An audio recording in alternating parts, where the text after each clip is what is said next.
The Senate will come to order.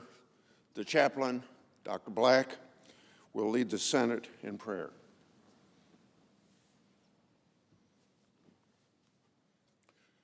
Let us pray.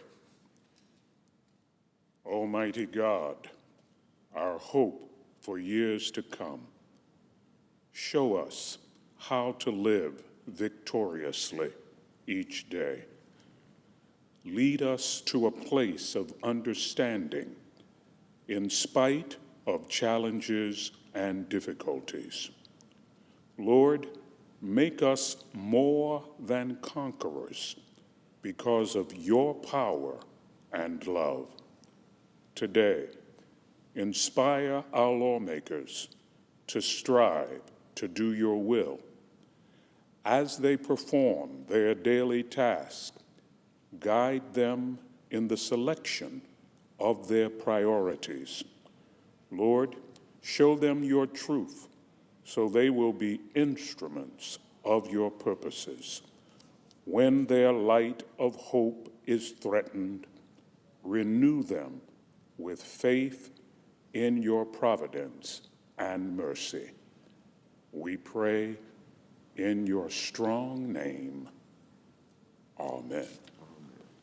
Please join me in the Pledge of Allegiance to the flag. I pledge allegiance to the flag of the United States of America and to the republic for which it stands, one nation under God, indivisible, with liberty and justice for all.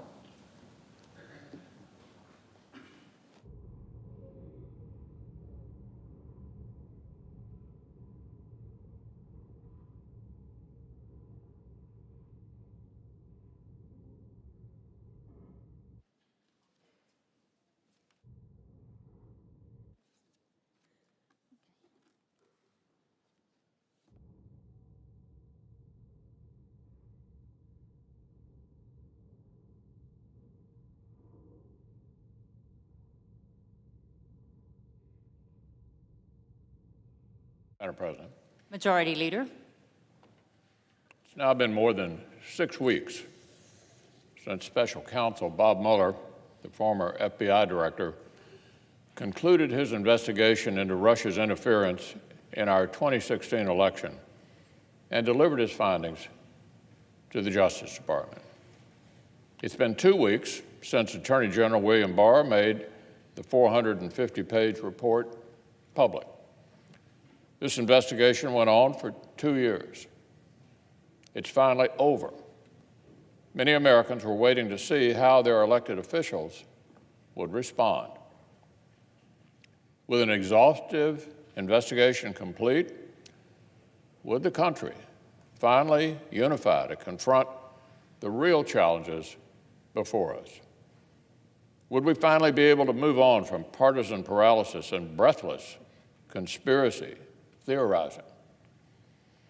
Or would we remain consumed by unhinged partisanship and keep dividing ourselves to the point that Putin and his agents need only stand on the sidelines and watch us as their job is actually done for them? Regrettably, the answer is pretty obvious. So that's what I want to discuss this morning. Russia's interference in American elections, the work of the special counsel and the Attorney General,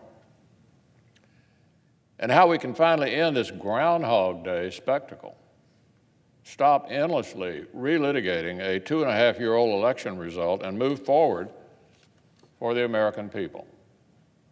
Now, Madam President, it bears remembering what this investigation was actually supposed to be about: Russian interference in 2016.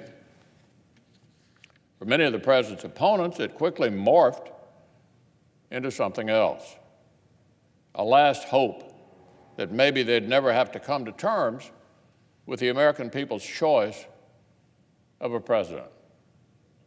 In some corners, Special Counsel Mueller came to be regarded as a kind of secular saint, destined to rescue the country from the inconvenient truth that the American people actually elected Donald Trump.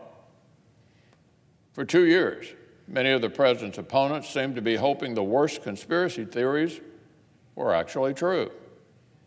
They seemed to be hoping for a national crisis for the sake of their own politics. Now, look, I will say it was at least heartening to see many of my Democratic colleagues and the media abruptly awaken to the dangers of Russian aggression, an awakening to the dangers of Russian aggression. Remember, not long ago, Democrats mocked Republicans like John McCain and Mitt Romney for warning about the dangers posed by Putin's Russia. Remember President Obama's quip back in 2012 when then Governor Romney emphasized his concerns with Russia. Here's what President Obama said when Mitt Romney emphasized his concerns with Russia back in 2012. Direct quote: "The 1980s are now calling to ask for their foreign policy back." That was President Obama in 2012. Well, look, I think many of us now see that President Obama's approach to Russia could have used some more of the 1980s, more Ronald Reagan, and less Jimmy Carter. We'd have been better off if the Obama administration hadn't swept Putin's invasion and occupation of Georgia under the rug or looked away as Russia forced out Western NGOs and cracked down on civil society. If President Obama hadn't let Assad trample his red line in Syria or embraced Putin's fake deal on chemical weapons. If the Obama administration had responded firmly to Putin's invasion and occupation of Ukraine in 2014, to the assassination of Boris Nemtsov in 2015, and to Russian intervention in Syria, maybe stronger leadership would have left the Kremlin less emboldened. Maybe tampering with our democracy wouldn't have seemed so very tempting. Instead, the previous administration sent the Kremlin the signal they could get away with almost anything. Almost anything.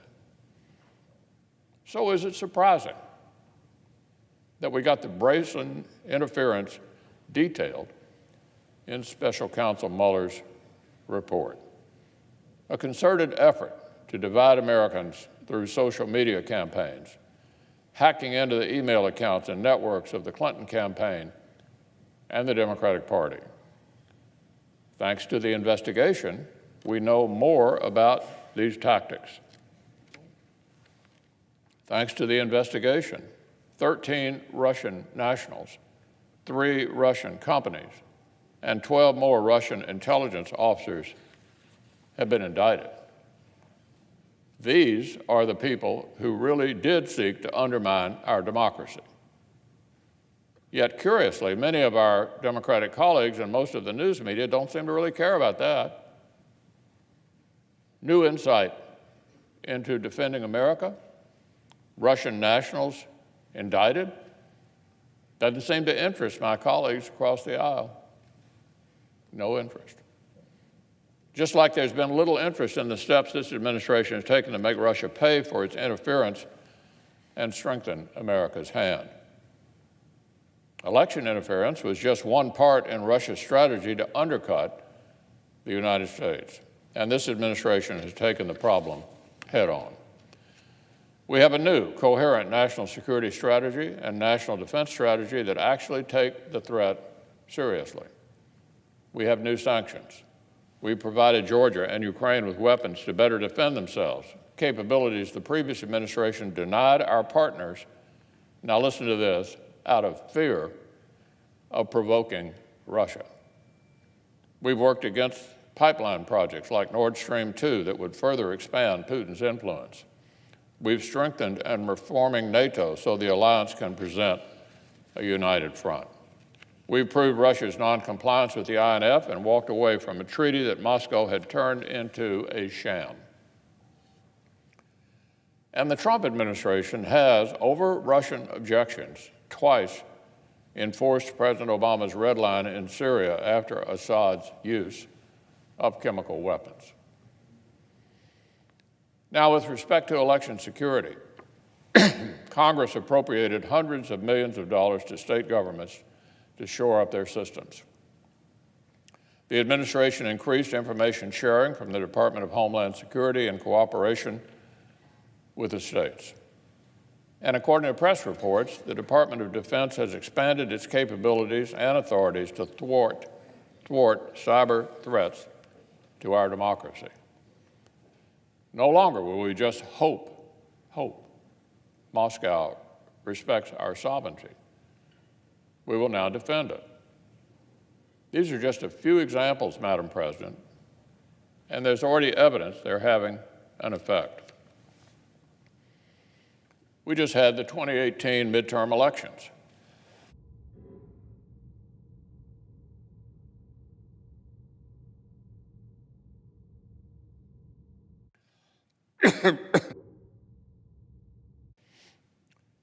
We just had the 2018 midterm elections. Thanks to this administration's leadership, all 50 states and more than 1,400 local election jurisdictions focused on election security like never before. DHS provided resources to localities for better cybersecurity, and private social media companies monitored their own platforms for foreign intelligence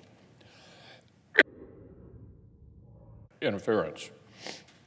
Thanks to efforts across the federal government in 2018, we were ready. That clearly is progress. The Mueller report will help us. So will the upcoming report from the Select Committee on Intelligence. These threats and challenges are real. Our responsibility to strengthen America is serious, and it requires serious work.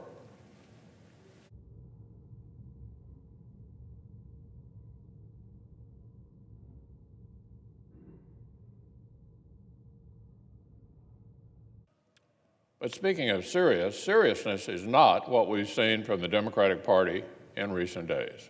Not serious.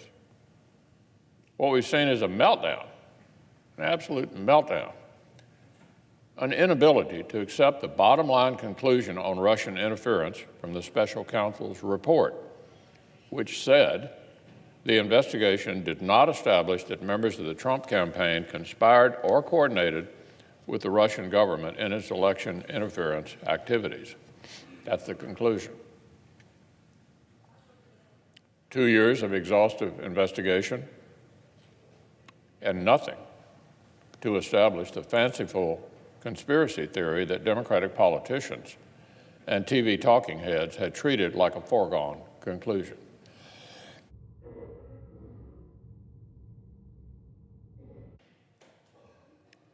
They told everyone there'd been a conspiracy between Russia and the Trump campaign.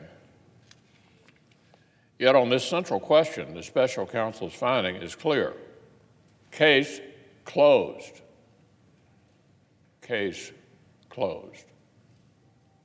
This ought to be good news for everyone. But my Democratic colleagues seem to be publicly working through the 5 stages of grief. First stage is denial. Remember what happened when the Attorney General released his preliminary letter describing the special counsel's bottom line legal conclusion? Denial.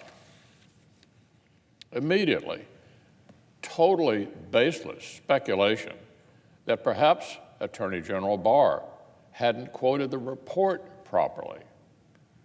But then, Madam President, comes stage two: anger. Anger. Welcome to Washington in recent days. The Democrats are angry. Angry that the facts disappointed them. Angry that our legal system will not magically undo the 2016 election for them.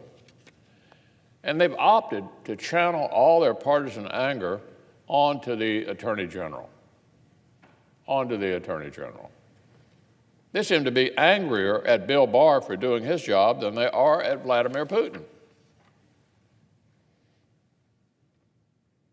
This is a distinguished public servant whose career stretches back almost 50 years.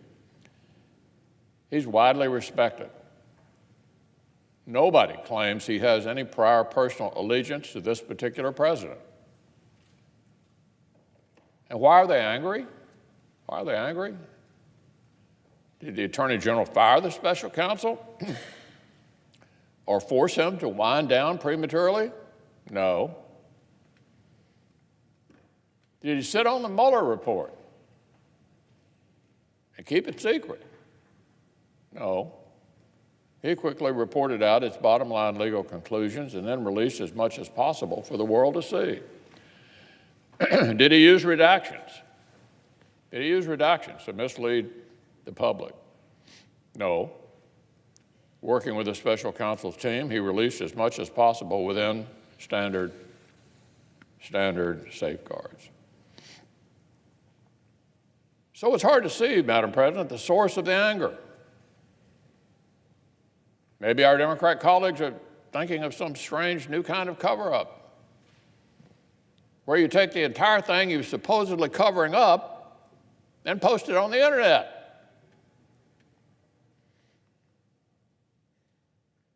The claims get more and more utterly absurd. Baseless accusations of perjury, laughable threats of impeachment. Look, we all know what's going on here. This whole angry barrage that Democrats had prepared to unleash on President Trump, except the facts let them down. The facts let them down. And so the left has swung all of these cannons around and fired them at the Attorney General. Not for any legitimate reason, just because he's a convenient target. So look, Madam President, there's this outrage industrial complex. Outrage industrial complex that spans from Capitol press conferences to cable news. They're grieving. They're grieving that the national crisis they spent 2 years wishing for did not materialize. But for the rest of the country, this is good news. Bad news for the outrage industrial complex, but good news for the country. So now they're slandering a distinguished public servant because the real world has disappointed them. Instead of taking a deep breath and coming back to reality, our colleagues across the aisle want to shoot the messenger and keep the perpetual outrage machine right on going, even undermining the institution of the Attorney General itself in the process. So remember, Russia set out to sow discord, to create chaos in American politics, and undermine confidence in our democracy. But on that front, given the left's total fixation on delegitimizing the president Americans chose, and shooting any messenger who tells them inconvenient truths. I'm afraid the Russians hardly need to lift a finger. Hardly need to lift a finger. Well, Madam President, the last stage of grief is acceptance. For the country's sake, I hope my Democratic friends can get there sometime soon. There are serious issues the American people need us to tackle. There's more progress for middle-class families we need to deliver. For 2 years, the Democratic Party held out hope that the legal system would undo their loss in 2016. They refused to make peace with the American people's choice. But the American people elected this president. They did. The American people voted for change. The American people sent us here to deliver results for their families. That's what Republicans have been doing for the past 2 years and counting. That's what Republicans will continue to do. And whenever our Democratic friends can regain their composure, and come back to reality, we look forward to their help.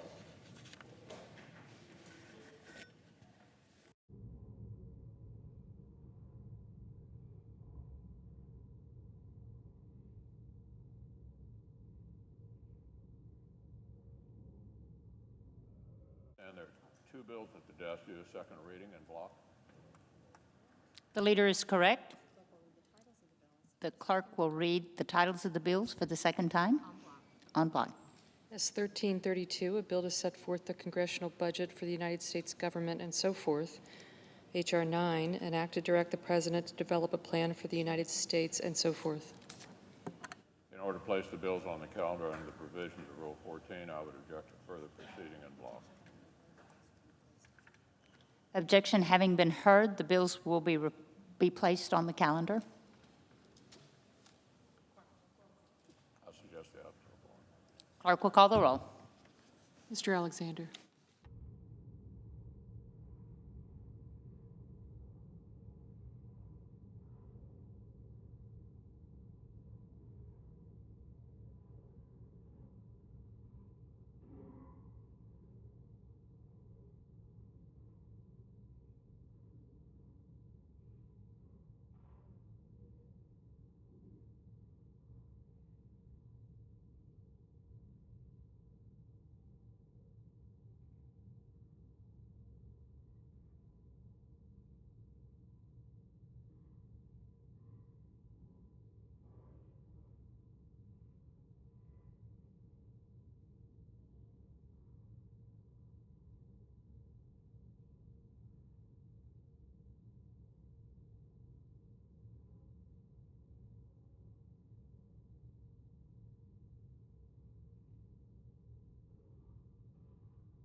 That's what he wants to push under the rug. Of course he would say, this is all done. It's not done. If Russia interferes in 2020, it's not done. If this president or future presidents believe that they can avoid the law and even break the law, at least according to 375 prosecutors, it is not done. This is very serious stuff. The leader bemoans breathless conspiracy theorizing. For a moment, I thought he was referring to the president and to those House and Senate Republicans who for 2 years intentionally sought to undercut Mueller's investigation by peddling far-fetched conspiracy theories about deep state coups, unmasking scandals, and uranium purchases to muddy the waters. I guess he meant something about Democrats, but I don't remember the Republican leader bemoaning those breathless conspiracies. Nor do I remember the Republican leader or the Republican senators having such a distaste for congressional oversight during the Obama administration on things far less serious. They were relentless in wanting investigations. And now they say, never mind, when the wellspring of our democracy is at stake, foreign interference in our elections, a president who just disobeys the law, and the leader sure acted differently a few years back. What I remember is that from the very beginning, the Republican leader has not taken the threat of Russia's election interference as seriously as he should.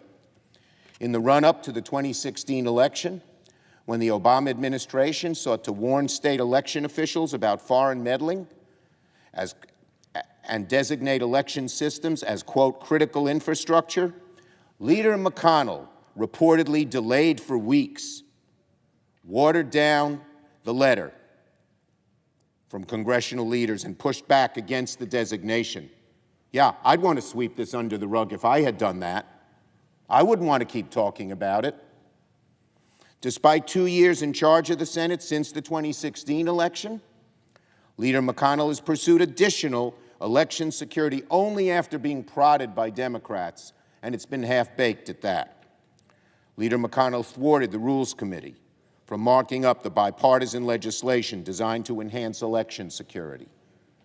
At the beginning of the year, 42 Republicans, including Leader McConnell, essentially voted in favor of the administration's proposal to weaken sanctions against Russia.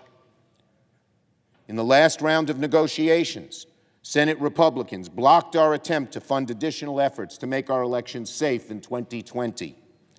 And now, despite a preponderance of testimony from our intelligence officials, not politicians, intelligence officials who are in charge of our security and well-being, and they testify that foreign powers are ramping up to interfere in our next election, the Senate has done nothing to grapple with the problem. Even as minimal a request as I made to the leader, and all senators' classified briefing from our defense and intelligence leaders so that the Senate understands what we need to do to protect America and beyond, I've been asking for 2 weeks, we still haven't gotten action. Let's bring the Bipartisan Secure Elections Act to the floor and debate and amend. Let's strengthen sanctions against Putin and any other adversary who dared interfere with the sanctity of our elections. Regardless of what you believe about the president's conduct, we should all, every single Democrat, every single Republican, be working to ensure that what happened in 2016 never happens again. You can debate how much of an effect it had, but we sure don't want it to be worse, whatever it was in 2020 than it was in 2016, and the leader sits on his hands, does nothing, creates a legislative graveyard for these and every other issue, and then says, let's move on. No way. No way. We can do both. We can make our elections more secure, we can examine what happened so we can make them more secure, and do other issues. So far, Leader McConnell's doing neither.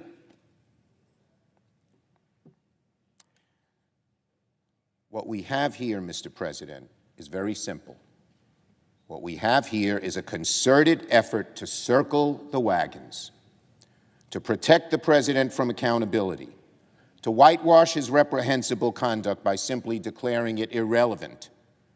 In that effort, the leader and Senate Republicans are falling down drastically on their constitutional duty to provide oversight, and I fear to defend the national interest as well.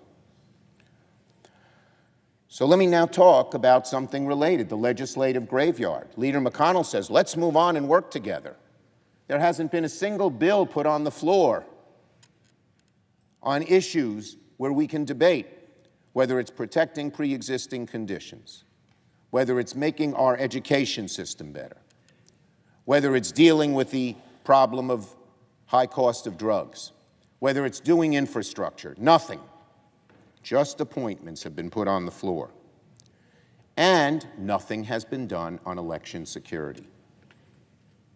At the very minimum, I know the leader is afraid to debate what happened and explore what happened, given the tawdry history of certainly President Trump and of Senate Republicans in responding to this serious issue. But at least he could move forward and we could put some bills on the floor and debate them to strengthen our election security, which everyone admits is weak. So if Leader McConnell, as he says, is ready to move on to serious things, then how about bringing forward legislation to protect our elections? Because for 4 months, the Senate has been little more than a legislative graveyard, and election security is Exhibit A. The House passed important reforms to improve and safeguard our elections. No action here in the Senate. We have a bipartisan election security bill waiting in committee. No movement from the leader. So long as this place remains a legislative graveyard, we're rolling out the welcome mat for foreign adversaries, not just Russia, Iran, Turkey, North Korea, China, to interfere in our elections. We are essentially encouraging a sequel to 2016 because the leader is sitting on his hands, because the leader is presiding over a legislative graveyard on election security and just about everything else. What about bipartisan background checks? What about paycheck fairness? What about election reform? What about even the Violence Against Women Act, which passed the House with 33 Republicans? None of those are being put on the floor so that we can act and debate. Later this morning, my friend, Senator Udall, will come here to the floor to press our Republican friends to take up this bill and shed light on the fact that it includes long overdue reforms to protect Native American women. The House is moving on legislation this week to protect our health care law and protections for Americans with pre-existing conditions from the administration's efforts to destroy those protections. There is no reason for Leader McConnell, who says he wants to move on, to let these bills collect dust in the Senate. Even if he doesn't love every particular in these bills, why not bring them to the floor to debate and amend? Surely we could find a way to agree on issues. 95% of Americans agree on every one of these. But the Republican Party and Leader McConnell is so in the grasp of powerful special interests and lobbyists from the hard right that they're afraid to move any of this.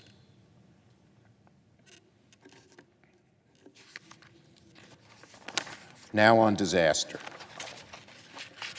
Finally, Madam President, last week the city of Davenport in Iowa became the site of the latest natural disaster to wreak havoc on our homeland. It's been 8 weeks since the Midwest began battling major flooding, 6 months since the last major wildfire in California, 12 months since a volcano erupted in Hawaii, and over 1.5 years since Hurricanes Irma and Maria devastated the island of Puerto Rico.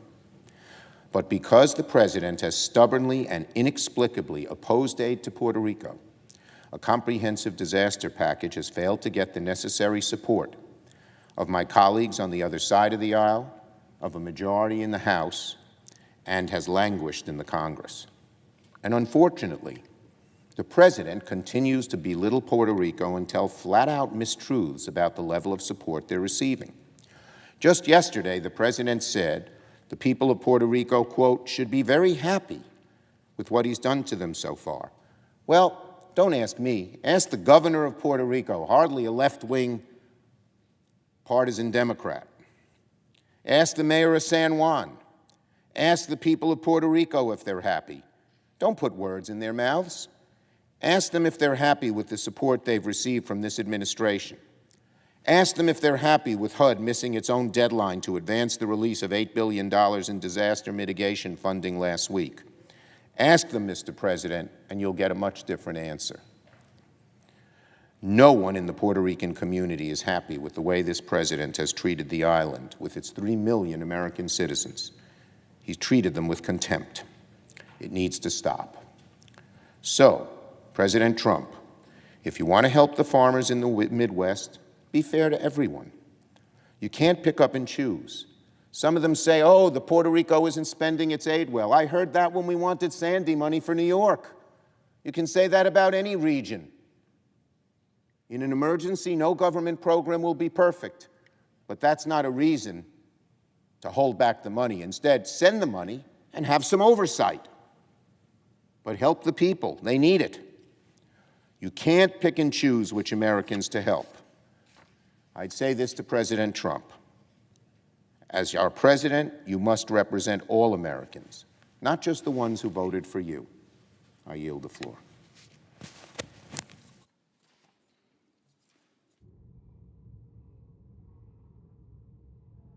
Order. The leadership time is reserved. Morning business is closed. Under the previous order, the Senate will proceed to executive session to resume consideration of the following nomination, which the clerk will report. Nomination, the judiciary, Joseph F. Bianco of New York to be United States Circuit Judge for the Second Circuit.